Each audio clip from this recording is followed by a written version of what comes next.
그렇지. 이렇게. 그러면 그 후렴 부분, 그러니까 한번 했다고 두 번째 내 모든 생각 때문에 아니 내 이름 마시죠. 두 번째 내 이름 마시죠.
기뻐하심이 부르리로다.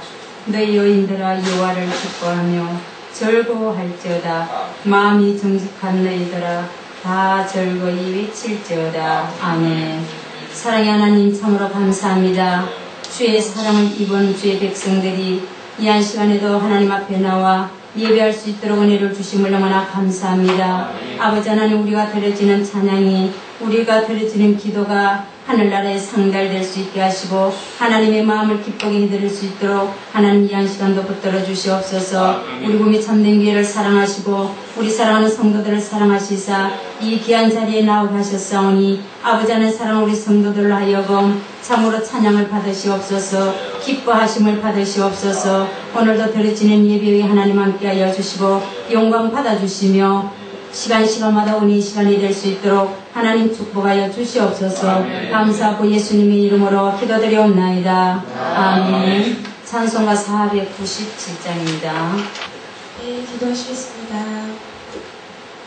하나님 아버지, 이 시간 거룩한 주님의 중전에 나와 예배드릴 수 있게 이 모든 환경 허락하시며 감사드립니다.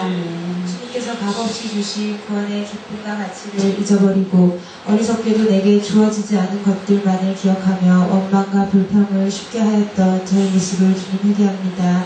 용서하여 주시옵소서. 주님께서 명하신 도와 법에 순종치 아니하고 주님의 생각보다 나의 생각이 우선되었음을 고백합니다. 불순종의 죄를 용서하여 주시고 다른 무엇보다 주님께 순종하기를 기뻐하는 딸이 되기를 주님 소망합니다. 주님, 우리 교회가 전도의 큰 비전을 품고 나아가고 있습니다. 지금 당장은 힘이 들고 열매가 보이지 않을지라도 포기하지 않으며 영원 사랑하는 마음으로 이들을 감당케 하여 주시고 구비지역에 세워질 또한 전도대학을 사모하오니 주께서 선한 길로 인도하심을 믿습니다. 일하시는 목사님과 성령님께서 늘 동행하시어 하나님이 기뻐하시는 사역으로 그 처음과 마지막이 동일한 모습이 되도록 변함없는 손길로 보호하여 주시옵소서. 주님, 오늘 또 이 시간 귀한 간증을 듣습니다. 간증한 선생님의 입술로 증거되는 하나님 아버지의 살아계심과 신실하심을 들을 때 아멘으로 응답하는 귀한 시간 베풀어 주시옵소서. 아버지, 주님 닮아가기에 한참 부족한 모습을 봅니다. 주님, 그렇지만 천국 가는 그날까지 포기하지 않고 주님 뒤를 쫓겠습니다. 주님의 살아계심과 역사하심을 더 많이 전할 수 있는 능력, 담대함을 주님 허락하실 줄 믿습니다. 주님 사랑합니다. 주님 감사합니다. 예수님의 이름으로 기도드립니다. 아멘.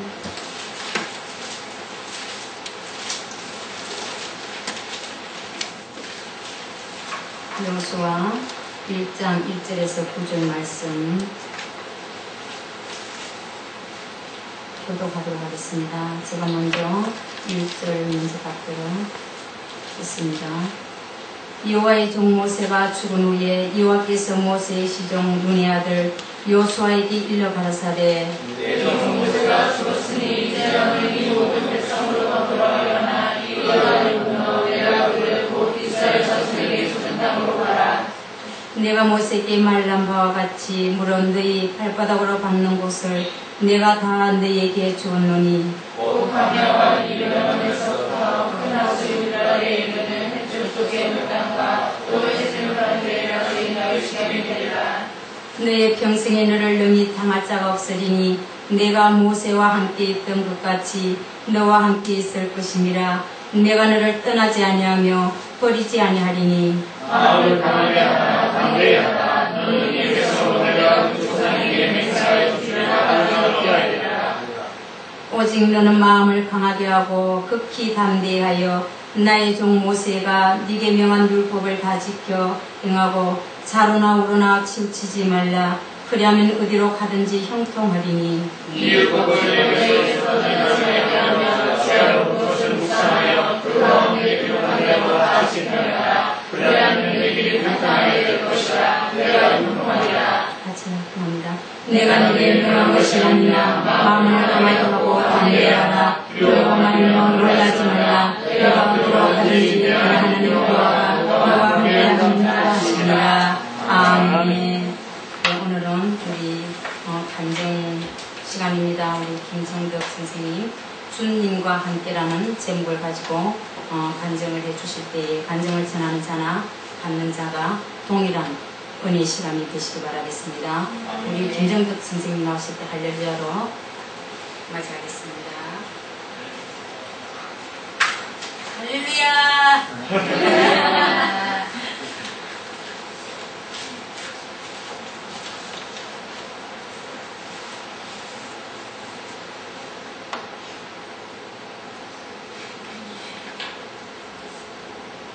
먼저 기도하고 시작하겠습니다. 사랑하는 많으신 하나님 아버지 감사드립니다. 아버지 이렇게 하나님의 자녀로 살아가게 해주신 것도 감사한데 이렇게 세상에 숨을 쉴 여도 얼마 되지 않은데도 이렇게 귀한 자리에 세워주심을 감사드립니다. 아버지 지금까지 제가 주님께 받은 사랑과 그 말할 수 없는 은혜들을 이 시간 하나도 빠짐없이 성도님들에게 전달될 수 있게 도와주시고 아버지 다른 것을 생각지 않게 도와주시며 이 시간 언제 주님만 높일 수 있는 시간 될 수 있도록 하나님 아버지 함께 해주세요. 감사를 드리며 예수님 이름으로 기도드립니다. 먼저 물을 잡고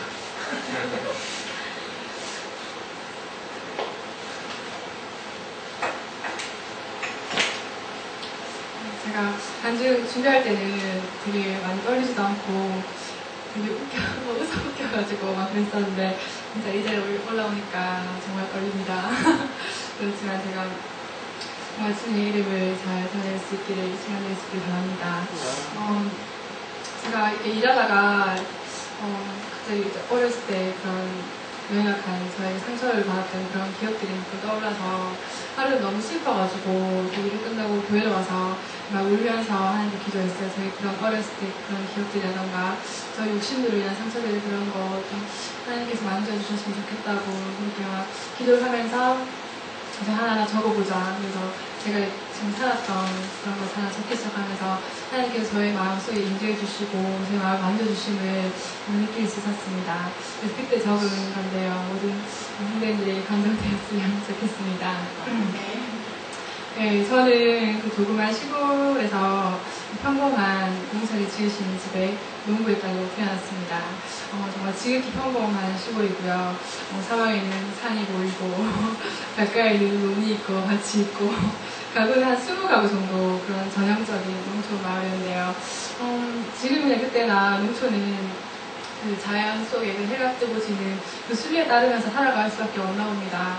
해가 길어지면 새벽에 일찍 일어나서 다들 밭으로 향하시고 또 하루 종일 흙 속에 있다가 해가 지면 집으로 돌아오는 광경이 전부인 그런 마을이었습니다. 저희 집 경북 군위에 위치한 저희 집은 대대로 어른들이 지켜보신 살아오신 그런 터였고요. 저희 부모님도 어김없이 결혼과 동시에 그곳에서 살림을 시작하였습니다. 6남매 중에 장남인 아버지는 전형적인 가부장적인 환경에 익숙하신 분이셨어요. 그래서 남자는 하늘같이 모셔야 한다는 그런 생각이 모든 행동에 줄을 이루셨고 당시 같이 살아셨던 할아버지와 할머니 또 제가 아주 어렸을 때는 고모하고 결혼 안 하신 삼촌까지 그런 대가족 속에서 아버지의 주장을 늘 굽히지 않으시는 그런 분이셨어요. 어머니는 대구가 고향이셨는데 가부장적인 분위기 아래 모든 것이 낯설고 어려운 농촌 생활이었지만 언제나 한결같은 사랑으로 저희 네 딸을 길러내셨습니다. 저는 딸 하나, 아들 하나 낳아서 대학까지 보내자는 아버지의 희망을 과감히 깨고 이 집의 둘째 딸로 태어났습니다. 할아버지도 할머니도 이웃도 당연히 아버지도 그리고 어머니도 제가 아들이기를 간절히 바랬을 것입니다. 첫째 언니와는 다르게 임신하셨을 때 유난히 위로 둥글게 오른 배를 보시고 할아버지께서 그 기대를 하셨던 거를 정덕이라는 이제 사내아이 이름을 지으셨다고 합니다. 이윽고 이제 따뜻한 봄날에 건강한 여자아이가 태어나자 이제 모든 실망은 이만저만이 아니었을 것입니다. 어머니 속성함과 또 술을 좋아하셨던 아버지께서는 분명히 술을 드셨을 것이고요. 집안 어른들이 가장 중요시하는 기사와 대리는 문제, 거기에는 꼭 아들이 필요했을 테니까요. 그러나 주님께서는 제 밑으로 예쁜 여자아이 2명이나 허락하였습니다. 이제 바로 지금 누구보다 주의를 잘 지키고 있는 제 예쁜 여동생들입니다. 아마도 이때부터 어머니의 고생이 시작되었던 것 같습니다. 출산이 무섭게 이제 몰골에 겨를도 없이 밭으로 나갔을 모습이 눈에 선합니다.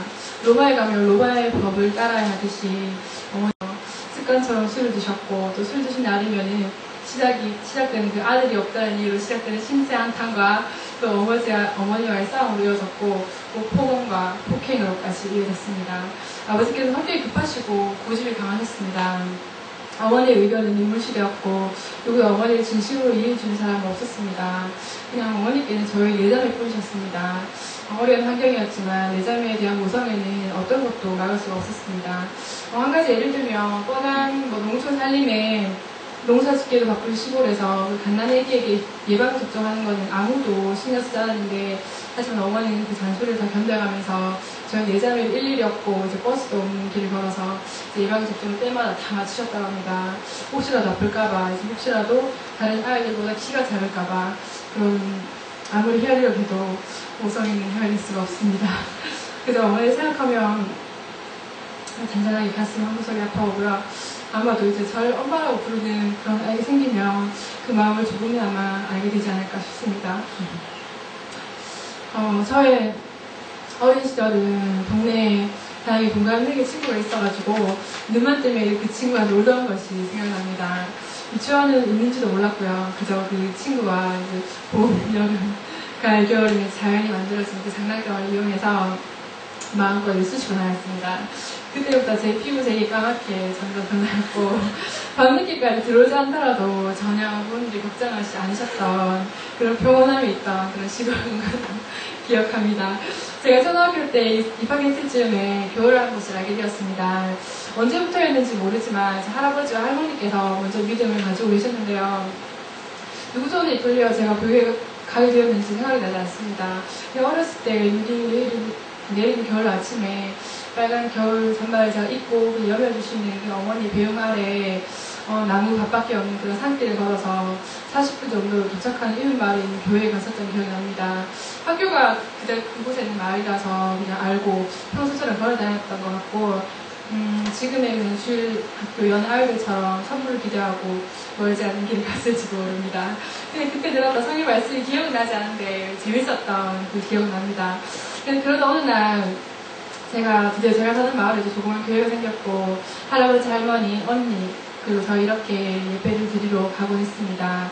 지금의 목사님처럼 그때 목사님께서도 추운 겨울날 그 시골에 차 편이 불편했기 때문에 등굣길을 태워다 주셨던 기억이 납니다. 그래서 조용한 시골의 작은 교회였지만 동네 숨바꼭질을 준 멤버였던 언니, 오빠들과 함께 교회 가는 것이 재밌었습니다. 근데 아버지는 교회 가지 말라고 하셨습니다. 언니는 초등학교 때부터 또 저도 비슷한 무렵부터 학교에서 돌아오면 집안일과 그 농사일을 도와야 했습니다. 초등학교 고학년이자 이제 본격적으로 일을 시키는 게 아니겠습니까? 제일 싫어하는 이제 고추 따기부터 빈메리, 씨 뿌리기, 속 가지기, 씨를 뿌리면서부터 열매를 맺기까지 무슨 짜잘한 일들이 그렇게 많은지 진짜 또 가지, 오이, 사과, 양파, 마늘, 펴, 콩, 고구마, 감자, 참깨 등등 씻지 않은 곡물이 없었습니다. 밤마다 그냥 다 심었고 그 도시에서는 철부지로 왕사를 부릴 그런 초등학교는 아니지만 일소여전인 시골에서는 일꾼으로 소개했습니다. 그 제 하체가 괜히 커진 게 아닙니다. 언니는 묵묵히 맞이의 역할을 해냈고요. 물론 가끔 짜증도 많이 냈습니다. 근데 맞이라는 이유로 농약을 뿌리러 갈 때에도 밭에 갈 때도 저보다는 많이 불려나였습니다. 단지 이런 이유에서였는지 모르지만 아니면 교회에 대한 선입견 때문이었는지 모르지만 아버지께서는 교회에 가지 못하게 했습니다. 어린 마음을 속상했던 언니와 저는 주일날 일하다가 예배 시간이 되면 아버지 몰래 조심조심 교회로 도망치러 갔던 기억이 납니다. 근데 그랬던 언니가 지금은 왜 그렇게 마음을 열고 있지 않은지 너무 또 마음이 아픕니다. 주일날은 이제 온 가족이 꼭두 새벽부터 밭에 나가야 하는 날입니다. 한창 일하는 농번기 때는 이제 아버지께서 휴병일을 마치고 아침 식사를 하러 오셔서는 아직 안 일어나냐고 호통을 치십니다. 학교 안 가는 날 늦잠도 못 자고 비몽사몽 대충 낯을 먹고 빨리 밭으로 나가야 합니다. 안 그러면 이제 또 언제 꾸물거린다고 언제 또 그 성격 급하신 아버지의 꾸중이 날라올지 모릅니다. 이분은 이제 한 발씩 났지만 무서워서 불평도 못하고 이제 어디서 밭으로 가서 하루 종일 짝볕에 앉아가지고 쭈그리고 앉아서 일을 돕곤 했습니다. 정말 싫었습니다. 덥고 힘들고 하기 싫고 작물 잎에 불쑥불쑥 나오는 온갖 벌레들 또 손바닥만한 사마귀가 언제 날라와서 제 머리에 앉을지 모릅니다. 손바닥 사마귀 생긴 거 보셨습니까? 세모된 그 얼굴에 눈이 3분의 1을 차지하고 나에게 허덕이면 이렇게 정말 너무 징그럽습니다. 진짜 너무 징그러가지고 아직 모르고 저기 또 풀숲에서 언제 배 한 마리가 나올지 모르고 또 배가 징그러운 주황색인 개구리가 언제 튀어나올지 모릅니다. 짜증나지만 그래도 꼭 참고 합니다. 아버지가 무섭기 때문입니다. 제일 싫어하는 거는 고추 따기입니다. 앞에서 말했듯이 딱 이제 허리를 고추 대만큼 딱 숙여가지고 빨갛게 고추를 고추 나오니까 가지를 휘졌다. 따보신 분들 아실 텐데 승난량이 있으면 이해를 하시더라고요. 정말 그것보다 싫은 게 없었습니다. 차라리 뭐 농협불을 따라가면 좀 놀다가 약줄 좀 봐주고 막 이렇게 하면 되는데 고추 따는 거 정말 싫었습니다. 땡땡한 햇빛이 나는 8월부터 따기 시작하면 방학이 얄밉게로 딱 걸려있습니다. 차라리 학교 가는 게 100번, 1000번쯤 더 낫습니다. 방학 때는 일주일 내내 눈만 뜨면 그 위에 머리 들고 이러면 바둑 들어가서 해가 질 때까지 이제 아니 어두워질 때까지 빨간 고추를 맞이하고 있어야 합니다. 동생들도 좀 컸을 때는 이제 6가족이 다 밭에 가면 고추 따기 하면서 은근히 경쟁이 붙습니다. 누가 빨리 한 보라를 끝내느냐. 소위 빠르고 성격이 급한 아버지는 언제나 1등입니다. 막내는 그냥 어리니까 엄마 옆에서 그냥 놀고 엄마는 몸집이 제일 약한 셋째를 도와줍니다. 그럼 꼴찌가 누굽니까? 바로 접니다. 따로 꼴찌고 더 끼워 넣고 대체 따라가기는커녕 더 더디기만 하고 아버지는 이제 또 언니는 좀 2개를 따는데 너 지금 뭐 하면서 이제 호통까지 치십니다. 이제. 그러면 열받습니다. 대꾸도 못하고 무서워서 그냥 고추나무 속에 푹 주저앉아가지고 딴 고추 반으로 딱 잘라서 버리거나 아니면 애써기는 고추나무 가지를 다 쥐어 뜯어놓고 했습니다.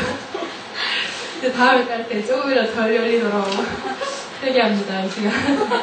그래서 저희가 날씨가 이제 무더운 한여름에는 대낮에는 일을 하지 않고 집에 옵니다. 너무 이러면 더위 먹기 때문에 그럼 일했다는 것을 내세우면서 이제 아버지 눈치 살피면서 이제 아이스크림 먹고 싶다 하면 오랜만에 이제 아랫마을까지 가셔가지고 아이스크림을 사오십니다. 그럼 저희가 또 맛있게 먹고 이제 점심을 먹고 낮에는 이제 대청에 들어넣어가지고 낮잠을 잘 주면 아버지께서 웬일로 또 한 명 한 명 불려가지고 저의 손톱을 일일이 다 잘라주십니다.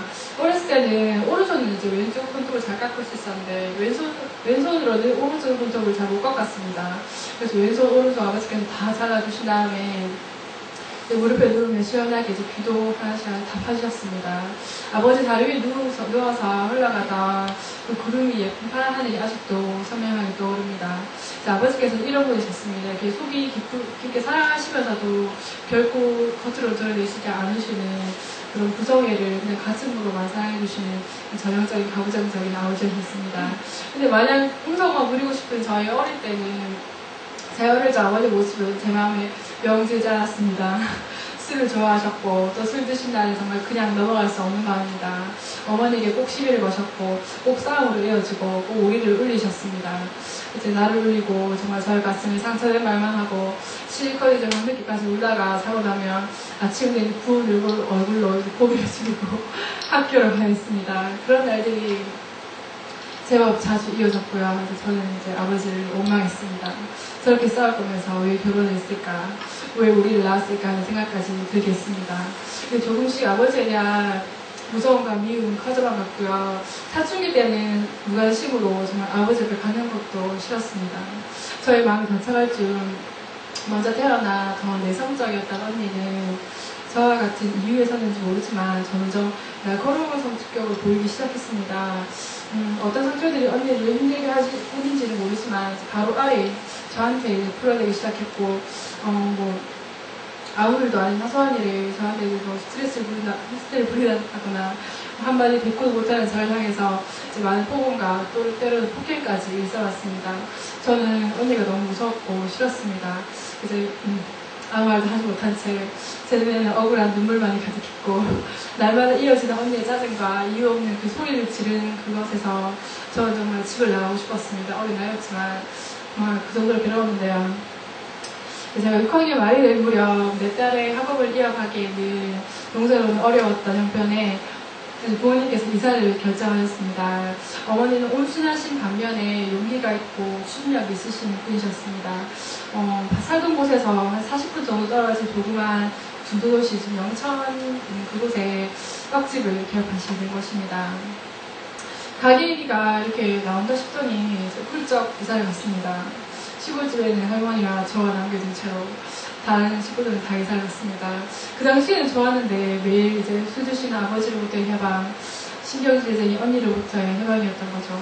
이제 할머니의 보낸 3년은 지극히도 조용하고 점점 저를 나태함과 혼자 생각하는 시간이 많게 하였고요. 그것은 이제 외로움으로 변했습니다. 아무도 관심 가져주지 않는 하루하루. 학교 가서 이제 친구들과 놀고 그게 전부였습니다. 중학교 3년을 지낼 때는 평온한 하루하루였지만 지나고 나서 그 시간은 지극한 외로움의 시간이었습니다. 나의 어리광, 나의 성격을 받아줄 곳은 아무것도 없었습니다. 그냥 혼자 고민하고 혼자 생각하다가 이제 아무런 대답도 얻지 못한 채로 잠들어 버렸습니다. 다행히 그때 이제 시골에 할머니와 주일 예배 그리고 수요일 예배 참석하고 또 가끔씩 새벽 공기가 좋은 여름에는 이제 새벽 기도회도 갔던 그런 기억이 납니다. 저 중학교 3년 동안은 되게 그런 시간이었는데 어떤 사람들은 중국 사람들은 할머니에서 착하다 그런 말 해주는 사람이 있는 반면에 장난으로 뭐 너는 주워온 것이 아니냐라는 그런 식으로 말했는데 중학교 때였지만 그래도 정말 곰곰이 생각했습니다. 내가 정말 주워온 것이 아닌가. 나는 왜 안 내려왔을까. 내가 생각해보니까 저 그때 당시에 내 딸이 4명이었는데 저만 쌍꺼풀 있고 보조개만 저만 있고 키도 이제 언니는 작은 편이었고 저희 동생은 아직 덜 컸고 제가 제일 큰 편이었거든요. 체형도 이상하다. 내가 정말 주워온 게 아닌가. 그래서 그런 생각까지 정말 했습니다. 근데 정말 그때 막 외로움의 시간 보내고 이제 주말마다 아버지께서 이제 오셔가지고 같이 남아있는 농사도 같이 저와 함께 짓고 제가 많이 아버지를 도와드렸는데 아버지와 있는 시간이 그때 좀 많아졌어요. 나중에 되니까 이제 그 아버지를 전도하는데 그게 쓰였던 것 같습니다. 아버지 가슴 속에 내 딸 중에서도 제가 좀 마음에 그런 게 있었던 것 같아요. 그래서 제 말을 좀 잘 들어주시는 그런 편으로 그게 된 것 같아요. 그래서 중학교 3년이 흘러서 저도 이제 어머니 곁으로 이제 고등학교를 가게 되면서 할머니를 홀로 두고 가게 되었습니다. 무척 슬펐지만 가족 곁으로 간다는 설레임이 더 앞섰습니다. 하지만 그것은 교회로 발걸음을 뜸하게 했고 잊고 주의를 지키지 않는 삶이 시작되고 말았습니다.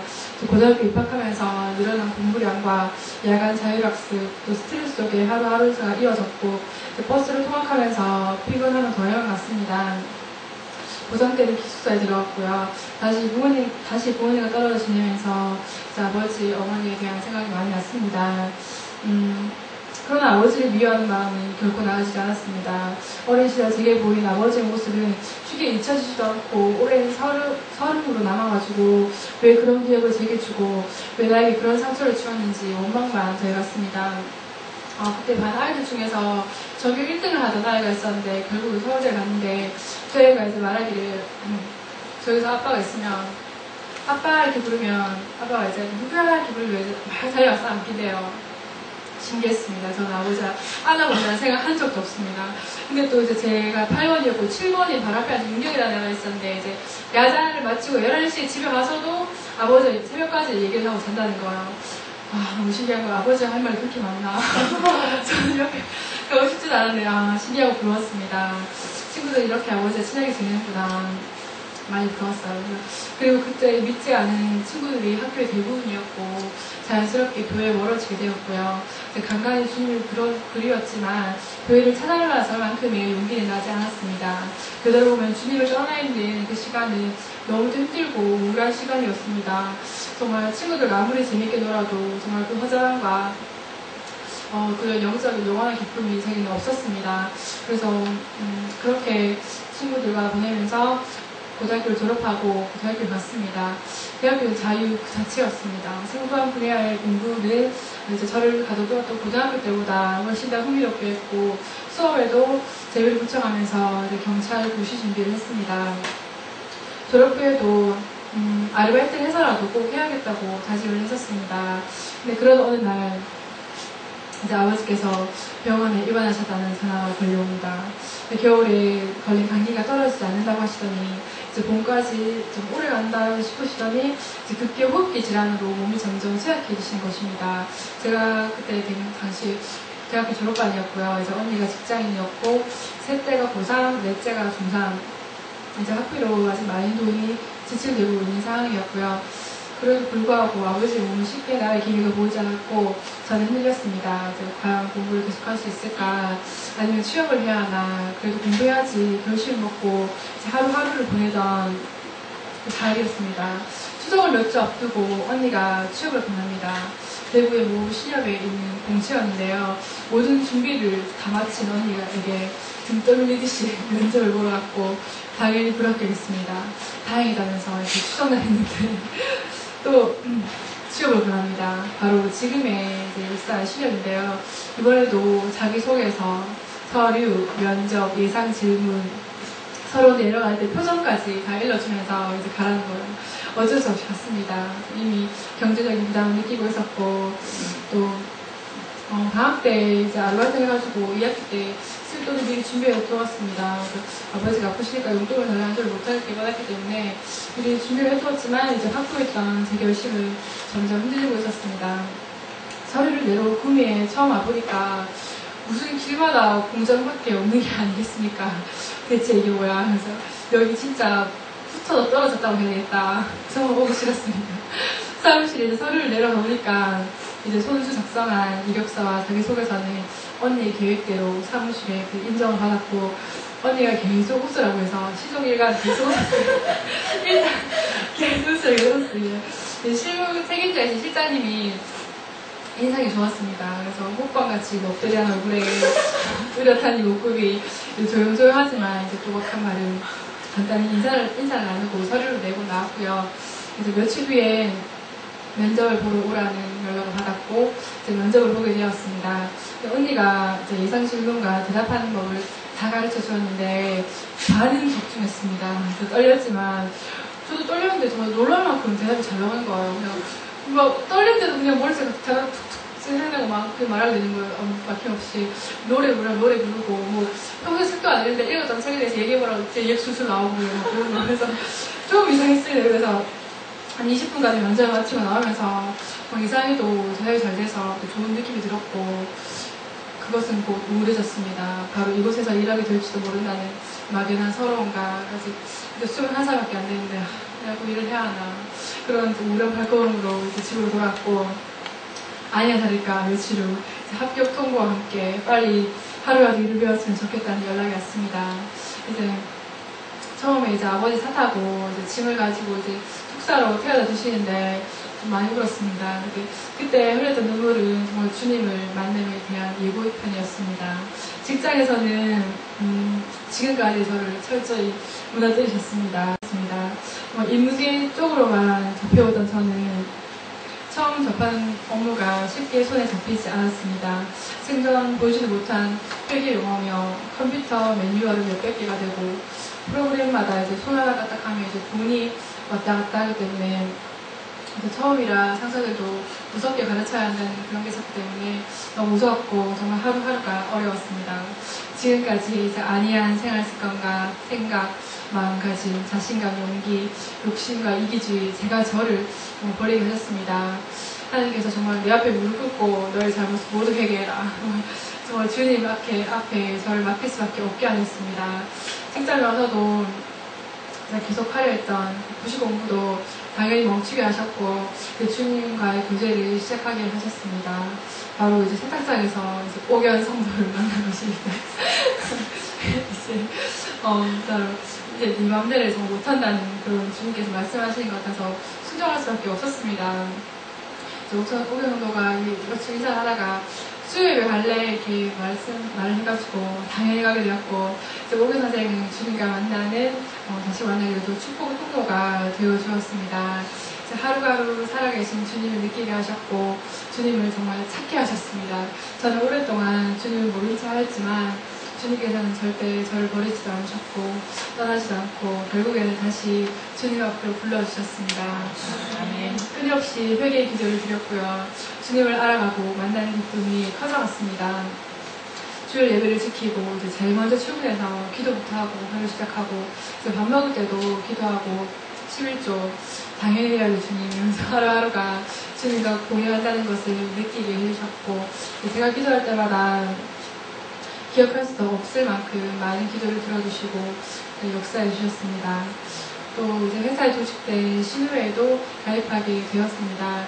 자주는 아니지만 회사에서도 예배를 드리고 기도 제목을 나누고 그리고 또 기도를 하고 여느 모임과는 다른 즐겁고 유쾌한 만남이었습니다. 이제 하루는 음식점에서 만남의 날을 가졌는데요. 아버지 또래 남자 집사님들과 함께 또 여러 가지 게임을 하고 즐겁게 웃고 주님을 사랑하는 마음의 표현을 하시더라고요. 그런 표현을 보고 깜짝 놀랐습니다. 그래서 아저씨들이 술 없이도 저렇게 행복한 모임을 하시는구나. 역시 주님 사랑은 다르구나. 우리 아빠도 저렇게 주님 안에서 즐겁게 웃고 같이 놀고 그랬으면 좋겠다는 생각이 처음 들었습니다. 주님께서 전도, 부모님 전도의 마음을 주셨습니다. 나도 이제 우리 가족과 함께 예배를 드렸으면 좋겠다. 주님 이러면서 기도를 시작했습니다. 어떻게 하면 가족을 전도할 수 있을까?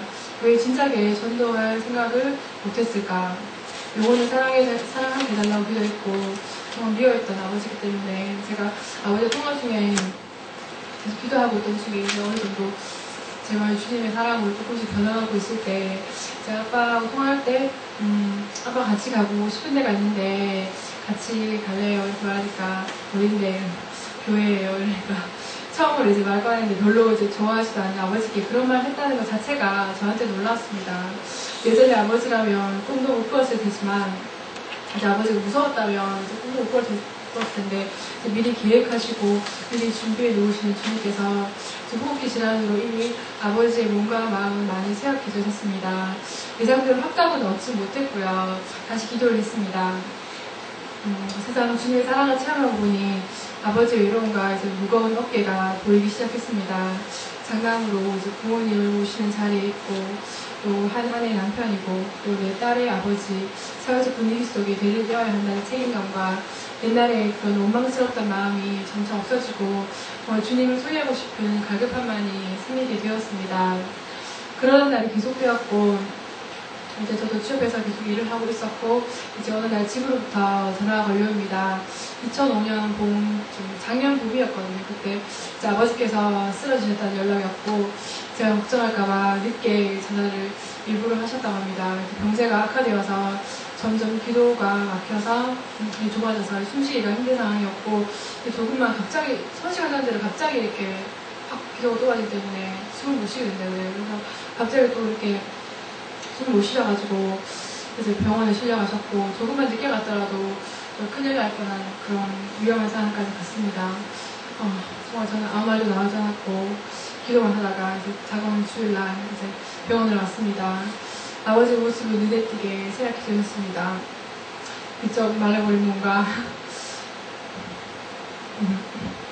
입으면서 있는 동작 그리고 갑갑한 그 입원과 퇴원을 반복하시면서 그 병실생활 기침으로 인해서 지친 모습 너무 놀랐습니다. 그리고 엄마 앞에서는 아직 여전하시지만 딸 앞에서는 정말 아이가 되어버린 것 같은 그런 모습이셨습니다. 눈물 안 날 줄 알았는데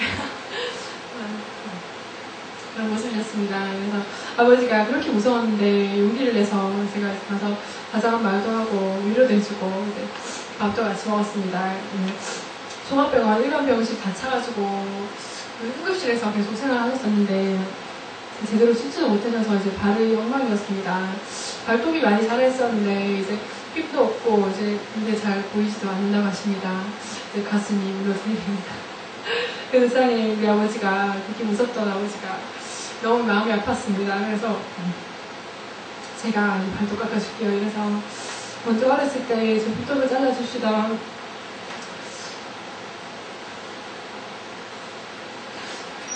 그런 생각도 하고 이제 눈물을 겨우 참고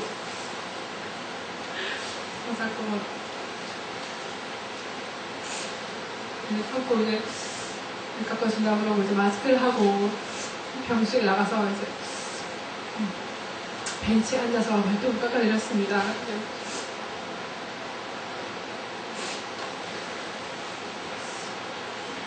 너무도 좋아하시는 모습이 오랜만에 움직이지 못했던 웃음 주름들이 활짝 열리는 모습이 보였습니다. 그랬다고 옛날에 그렇게 정말 화를 내시던 우리 아버지 모습이 어디로 간 걸까 참 했었는데 가만히 이제 얘기를 꺼냈습니다. 아빠는 다음 주는 교회 가 되기 때문에 못 와요. 그러니까 우리 아빠가 같이 가면 여기 올 수 있다고. 그러니까 같이 갈래요. 그러니까 그래 같이 가자 이렇게 말씀하시더라고요. 너무 놀라서 너무 기뻤어요. 그러니까 정말 제게 그런 기쁨은 없었습니다. 주일을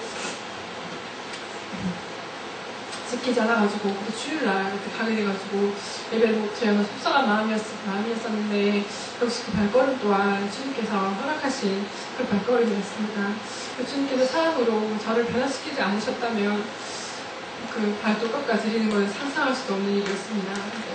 원래 정말 아버지 앞에서 가시워놨고 그런 친구들이 아버지 얘기를 할 때마다 왠지 그렇고 왠지 모르는 서러운 마음으로 정말 술을 드시던 그런 아버지를 생각했습니다. 그렇게 사라지지 않던 나쁜 마음을 주님께서 눈 녹듯이 녹여주셨습니다. 나도 모르게 내 마음에 기적을 행하시고 내 입술을 통해서 그런 말까지 하게 하신 주님께 감사를 드립니다. 얼마나 간절했던지 그때 일기를 보면 정말 절박한 심장이었다는 것을 알 수 있습니다. 주님을 대한 그 사랑 고백과 아버지를 영원할 수 있게 해달라고 기도하고 또 이제 하나님을 너무 사랑해서 하나님을 보고 싶다면서 꿈속에 한 번만 나타나시면 안 되냐고 이렇게 기도를 하고 하루 짜자고 정말 너무 궁금해가서 혼자 통성으로 기도하면서 꿈속에 한 번 나타나달라고 기도하고 잤는데 그다음 아침에 역시 나타나지 않으셨습니다. 실망하고 있었는데 나중에 목사님께서 설교 시간에 하나님은 인간의 눈으로 만날 수 없다고 그래서 주님 행사까지는 되시는구나. 그래서 교회 가는 약속을 받고 나서 너무 기뻐서 저 열심히 이제 기도했습니다. 그리고 이제 아버지와 함께 교회에 가게 되었습니다. 퇴원하셔가지고 집에서 쉬시는 중이었고 천식을 어떻게 할 수가 없었습니다. 그냥 자기 관리 잘할 수밖에 없는 그런 거였거든요. 그래서 너무 수영을 병원에 가서 쉬시다가 그런 거였거든요. 그래서 집에서 쉬시다가 중이었고 가기 싫다는 망대를 뽑으셔가지고 셋이서 처음에 이제 설화교회라는 곳에 가서 첫 예배를 드리게 되었습니다. 교회로 들어서자 이제 맞아주시는 분들 성도수가 한 500명 정도 되는 좀 교회였는데 새신자인지 금방 화를 차렸고요. 저와 동생은 이제 먼저 자리에 앉고 아버지는 안 들어오시더니 한참 뒤에 들어오시더니 이제 혼자서 뒤에 가셔가지고 주소하며 뭐 이름하고 등록하고 혼자 자리에 오셨습니다. 이제 어린아이처럼 웃으시면서 자리에 오셨습니다. 이제 혼자 앉아서 이제 예배를 드리는데 정말 주님 저에게 이런 감격의 자리를 주시다니요. 제가 한 것은 주님을 모른 척하고 외면하기만 했는데 이렇게 사랑해 주시다니요.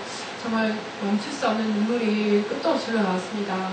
역시 주님은 정말 살아계시는구나.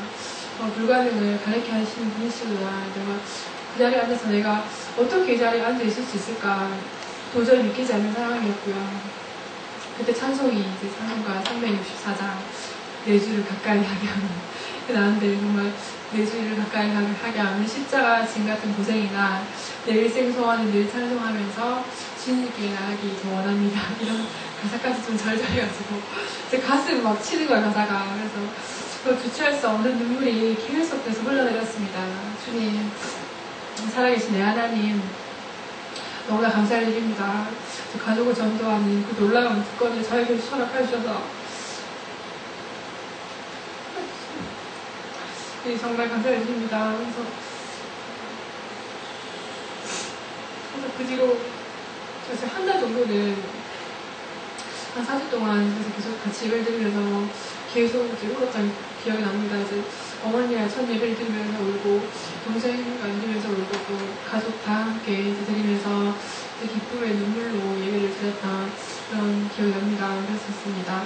그때부터 일주일날 거의 전쟁이 시작되었습니다. 일주일 동안 없는 애교 있는 애교 다 부려가면서 이제 아빠 엄마한테 주일날 어디 가면 안 된다고 교회 가까이 안 되고 전화를 해서 꼬셔놓고 주말에 가서 이제 금요일날 맛있는 거 사드리면서 이제 차례로 바로 갈 수 있게 좀 하고 금요 차례도 같이 가고 그렇게 했었는데 저희 주일 아침에 되면 조동생들 늦잠 자고 싶어 하는데 깨우면 2시간 정도 걸렸습니다. 이제 옷 사줄게, 맛있는 거 사줄게, 뭐 꼬셔가지고 예배드리러 가자면서 주님께서 주신 물질이니까 뭐 이럴 때 써야지 언제 쓰겠면서 완전 인내심 테스트였지만 정말 참는 수밖에 없었습니다. 그리고 포기는 생각할 수도 없었습니다. 제가 주님을 떠나 있었던 고등학교 시절 교회 가자는 친구의 마음이 귀찮았고 싫었습니다. 하지만 일단 누군가 끝까지 나를 잡아두었더라면 좀 더 일찍 주님을 만났을 텐데 라는 생각 때문이었습니다. 그래서 어쨌거나 나를 사랑하신 주님께 칭찬받는 일이니까 힘내야겠다. 그래서 힘내고 싶었습니다. 그때 이제 회사 일로도 지친 몸으로 주말마다 이제 씨름하고 가족하고 뭐 비유도 맞춰주고 하는 그 위로 저희 예배를 드리고 돌아오면 버스에서 정말 쓰러져 잤습니다. 우리 성대교회 정말 주님을 만난 그 장소인데요. 저녁 예배를 드리러 오면 이제 따뜻한 말로 또 그런 지치고 정 지친 몸을 몸과 마음을 좀 위로해 주시던 목사님과 사모님과 또 여러 성도님들께 정말 많은 위로를 받았음을 고백합니다. 그렇게 조금씩 인도에 가고 있던 어느 날 생활비와 동생의 학교를 걱정하시던 부모님께서 다시 영천으로 떡집을 계획하십니다. 그 당시 아버지의 병환이 깊어지시면서 장사를 그만두시고 이제 애들이 통하기 쉬운 대구로 이사를 하셨었거든요. 그래서 대구에서 그 생활을 해오셨다가 이제 물론 그때 교회도 대구 근처에 그때 다니셨었거든요. 가게 여러 가지 이제 시설과 기계들을 준비하시느라 많이 바빠지셨습니다. 제가 방심하던 사이에 이제 부모님이 주의를 지키지 않는다는 소식에 마음이 찰썩 내려앉았습니다. 정말 저는 그때 편하게 가게 하지 못하게 하기도 하고 그랬었는데 어떻게 해야 할지 앞이 깜깜했습니다. 다시 장사를 시작하면 주의를 못 지키길 뻔했고 옛날 그곳이라면 저를 떡해주는 것이 정말 큰 수비였는데요. 우상을 섬기는 것이 아닌가 정말 너무 혼란스럽고 두렵고 모든 게 다 싫어졌습니다.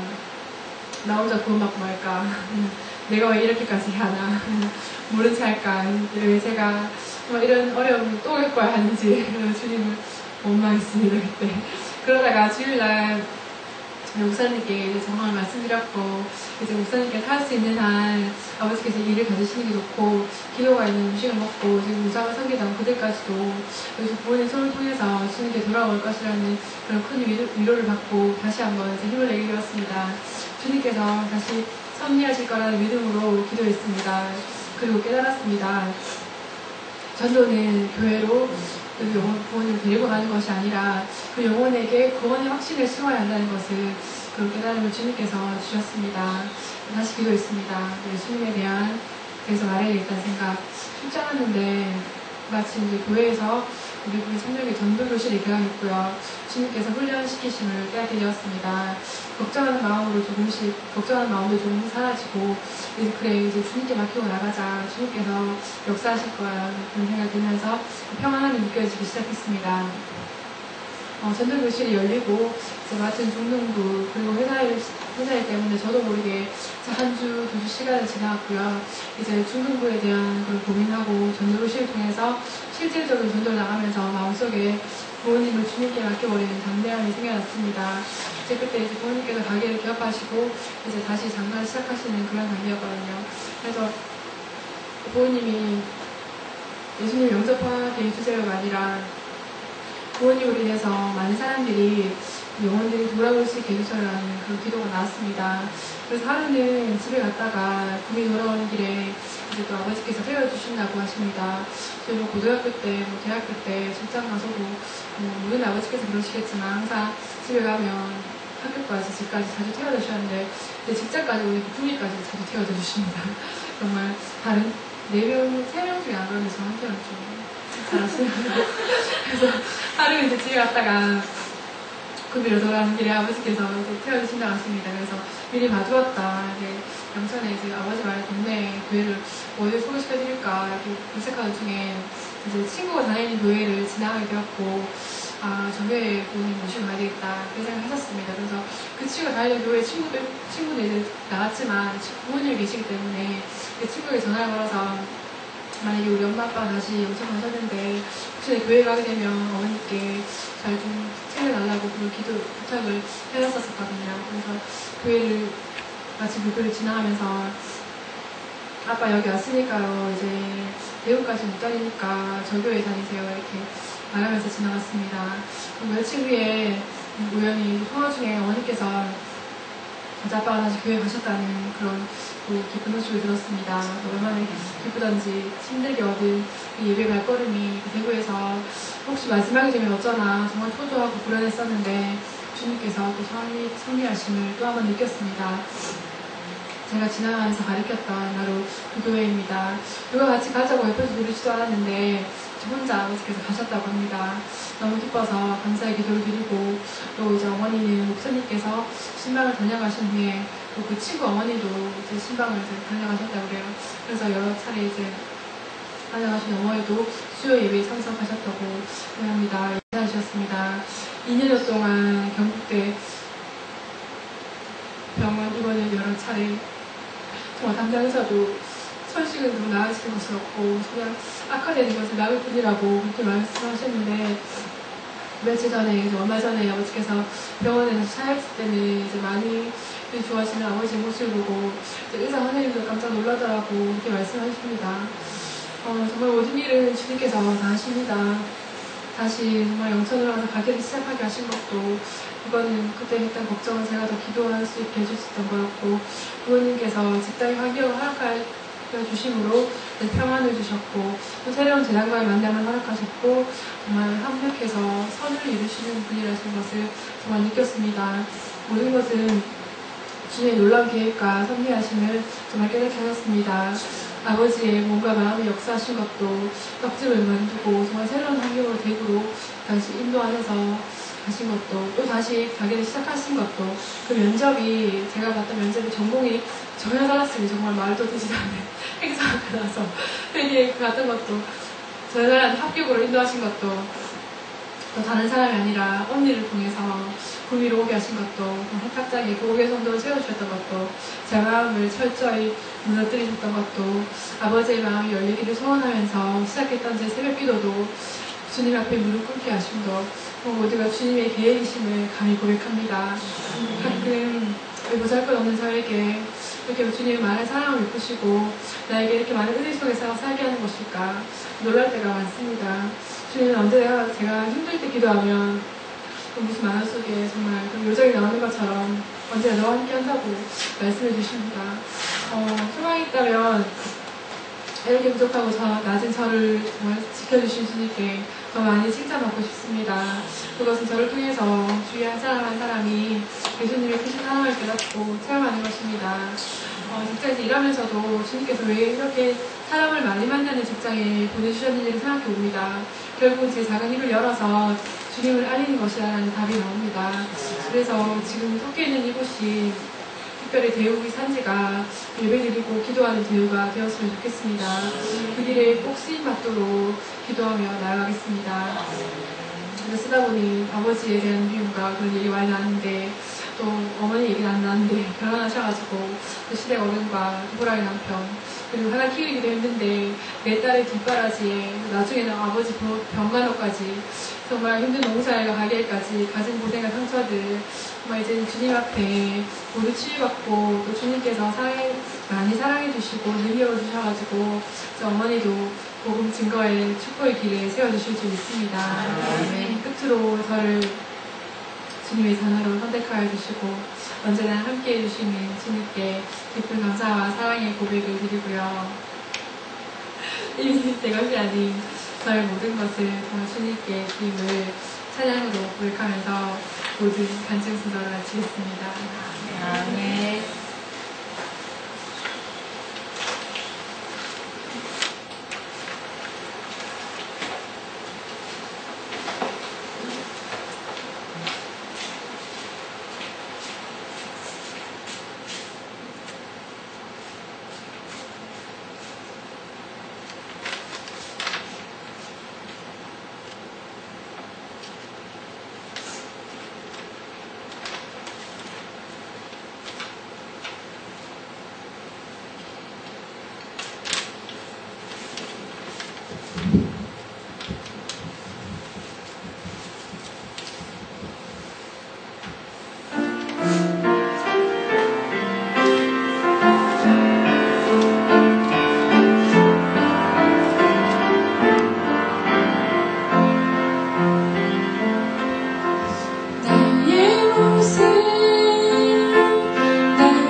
주셨지요.